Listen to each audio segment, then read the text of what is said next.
எங்கள் வாழ்வும் எங்கள் வளமும் மங்காத தமிழ் என்று சங்கே முழங்கு.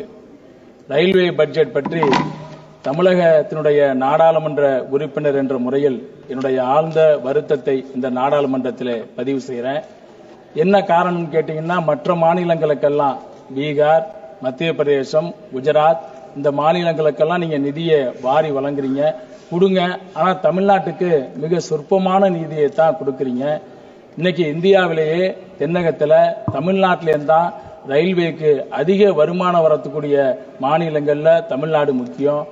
ஒரு ரயிலை நீங்க தமிழ்நாட்டுக்கு கொடுத்தீங்கன்னா அதிலேருந்து வர்ற வருமானத்தை வச்சு நீங்க 3 ரயில் அடுத்த மாநிலத்துக்கு விடணும்.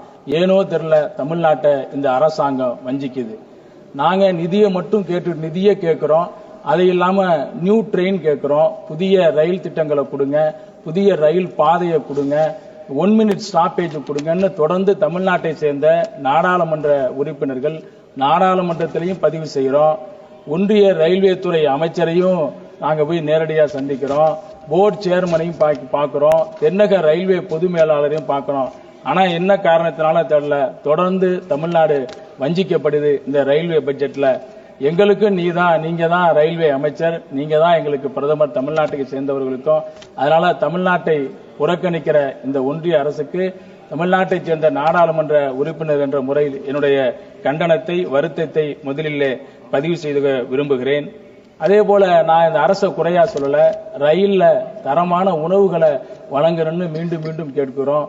நல்ல உணவு இல்லை. அங்க போக்குற பேசஞ்சர்ஸ் எல்லாம் எங்களுக்கு தொலைபேசியில தொடர்பு கொண்டாங்க, நல்ல உணவு இல்லை அப்படின்னு சொல்றாங்க. டாய்லெட் வசதி ரொம்ப ரொம்ப மோசமா இருக்கு. அதனால மாண்புமிகு ரயில்வே அமைச்சர் அவர்கள், நாங்கள் ஏதோ குறை சொல்றோம்னு தயவு செய்து நினைக்காமல் ரயில் பயணிகளுடைய நிலத்தை கருதி தரமான உணவுகளையும் நல்ல கிளீனா டாய்லெட்டையும் வச்சுக்கணும்னு இந்த நிர்வாகத்தை நான் அன்போடு கேட்டுக்கொள்கிறேன்.